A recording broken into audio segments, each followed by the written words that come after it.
week, I sat next to a woman at a literary dinner here in Brussels. She had been in Belgium for 3 years. She spoke some French, but honestly not very well. And there she was, sweating through every single sentence she said. She was clearly uncomfortable. It was definitely very hard for her, but she stayed. She didn't quit, she didn't left, and she kept trying. And by the end of that night, I'm sure that she got more than in 3 months of classes. And here's why too many learners don't get the same. When I moved to Brussels, I actually wasted almost a year making the same mistake that normal people do. I've always learned languages on my own, so reading, listening, writing in notebooks and so on. But when I came here, I don't know why, I got some sort of imposter syndrome. I doubted myself, and actually, I was thinking, no, but my method isn't serious enough. I should go back to the traditional way because I have to learn French at the time for work. So I did what felt safe. I ended up back into the traditional way of learning just because I doubted my own capacities. So I went to group classes, conversation tables, and just spent months waiting to be ready, because often, for example, they used to go to the supermarket. I would speak in English. I didn't dare. And it cost me a year that I will never get back. Point is, you're never going to feel ready. The gap closes only when you do what feels too hard, not when you add another lesson. Let me show you what I mean. I had an internship in Moscow when I was at university. I was an intern at the Italian embassy. And there, I actually did the opposite. So I practiced what now I call the shock therapy. I registered for the Totalny Diktant. What's the Totalny Diktant? Is actually a brutal nationwide Russian dictation test when I could barely write 2 sentences without too many mistakes. So, of course, I sat down there, and when they started reading out the text, I said, oh my God, I can literally write 2 words. Other than that, I also went to academic conferences where I understood maybe 10% of what was said. Was it uncomfortable? Of course. Humiliating? For sure. But that dictation test actually opened the door that I would have never accessed otherwise, because I was an intern working full-time at the embassy. I was not so integrated to know what universities were accessible during the weekends.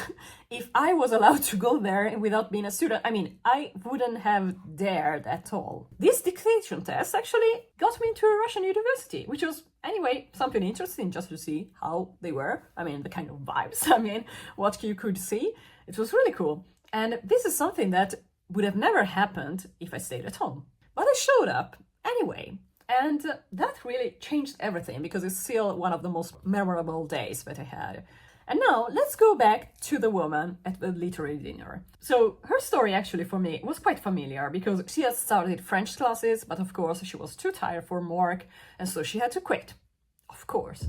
Probably she thought that she had failed and that French was somehow impossible to learn. But she showed up for that dinner. Even in the worst case scenario, she would have had a very nice dinner in a beautiful venue. But what happened was actually her best case scenario, because she spoke French, we're real people. She got personalized advice from 3 other people who were sitting with her at the table. So me, a friend of mine, and someone else I didn't know, another stranger. We would switch between French and English to help her communicate, of course. And she had generally a pleasant evening. She risked nothing and she got everything. In this kind of situation is actually the gap that most learners never close, and that's a pity. So register for that event. It can also be an online event. For example, if you live in a place where the language you're learning is not spoken, talk to those people, send a message in your target language. Output beats readiness, always. And this is exactly why I don't really teach classes, because I work with people on WhatsApp with short voice messages, written exchanges, and feedback on what you're already consuming. So I don't necessarily add lessons from scratch, or as you can see from my channel, I don't produce any kind of simplified French input, simplified Italian or whatever. I just focus on output, correction, and habit. The problem is not that you don't know enough.